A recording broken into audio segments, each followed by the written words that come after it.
Hello everyone, welcome to the dictation room. Today we will do Kailash Chandra Volume 1 transcription number 18 at 80 p.m. The dictation will begin in 5 seconds.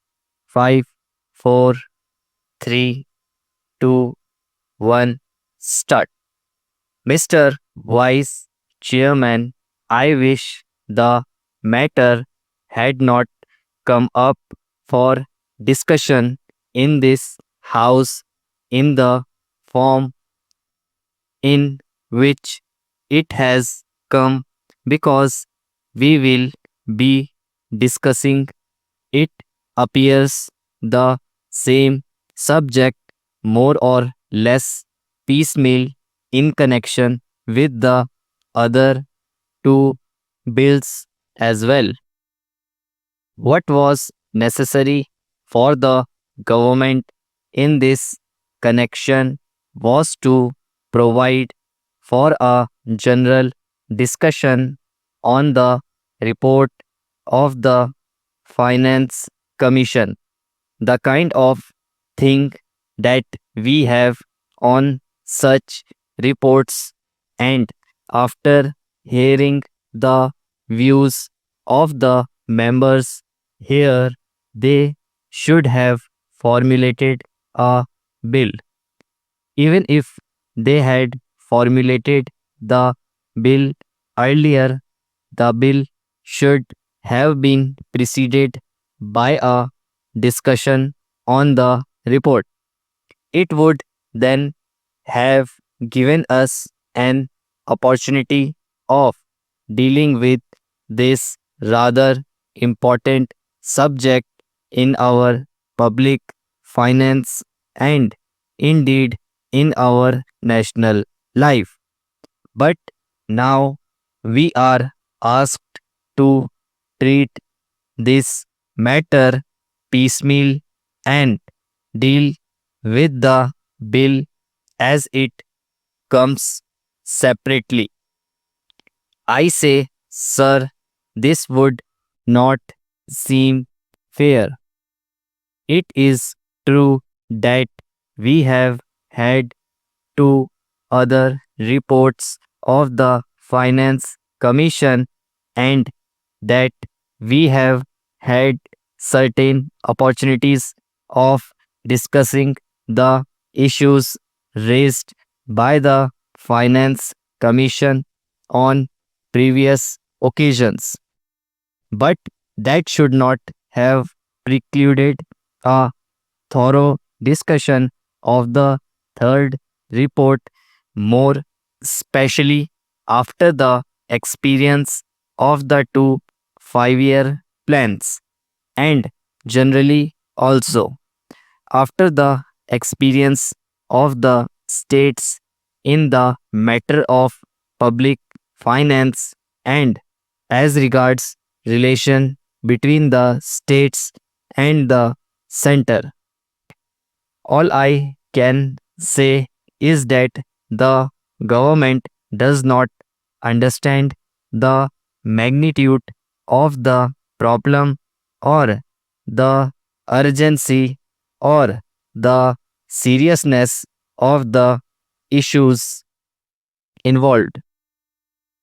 It is possibly because they think that all the state governments are under their control and that the state governments would toe the line whatever is laid down from here. Suppose, sir, today a number of states had been outside the control of the same party which controls the central government. Problems would have become acute because conflicts between the state governments controlled by certain other parties and those controlled by the Congress party, which controls the central government, would have arisen sharply, calling for a thorough discussion and mutual consultation in a different way. Once they get past whatever they like, and also once it is passed, the states will more or less accept without any protest the dispensation of the center. Now that the bill is before us, we have to speak on this subject rather on the general themes. Yet, I would like to make certain general observations in this connection because the basis of the bill is the report of the Third Finance Commission. This is a long standing issue facing the public finance of the country. Those who have studied economics will know well how this matter had come up even during the British time when we did not have either independence or any kind of autonomy in the states. Even in that setup, even at that time, the state governments functioning under the British felt that something should be done with regard to adjustment of finances, especially in regard to the relation between the center and the states.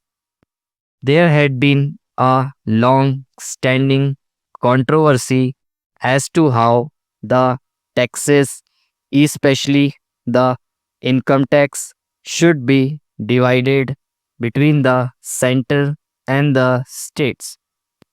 I do not deny the existence of the controversy, and this controversy is not easy to resolve. I entirely agree. But I should have thought that the Finance Commission should be tried to face the problems before it, not more or less in a routine manner, but in the context of the new things, not only as they are today, but as they are going to shape in the coming future. We have got what is called a quasi federal constitution.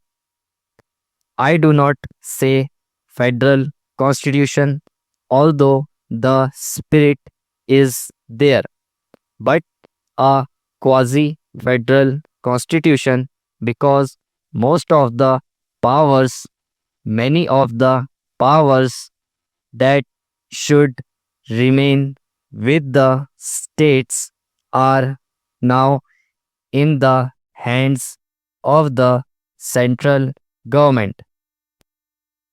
Therefore, in that way, it is more unitary in character than federal.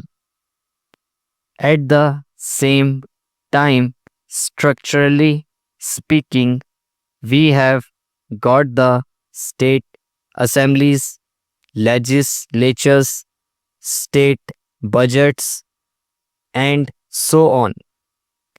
They function more or less in the same way. But if you go a little deeper into the affairs, it would immediately lead you to think that the states do not have any substantial real power, especially in the matter of finance.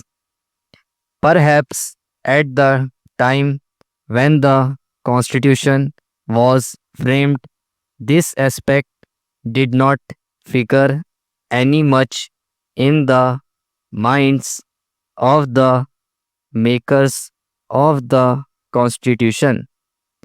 We had just become free, and the concept of welding India into a solid nation was uppermost in the minds of those people who framed the constitution and all others as well. In that background, it was quite understandable that it should be dominant, though, as to how to put the different segments of our country into a whole, namely the Indian Union. Full stop. तो आपकी dictation यहीं पर ख़त्म होती है।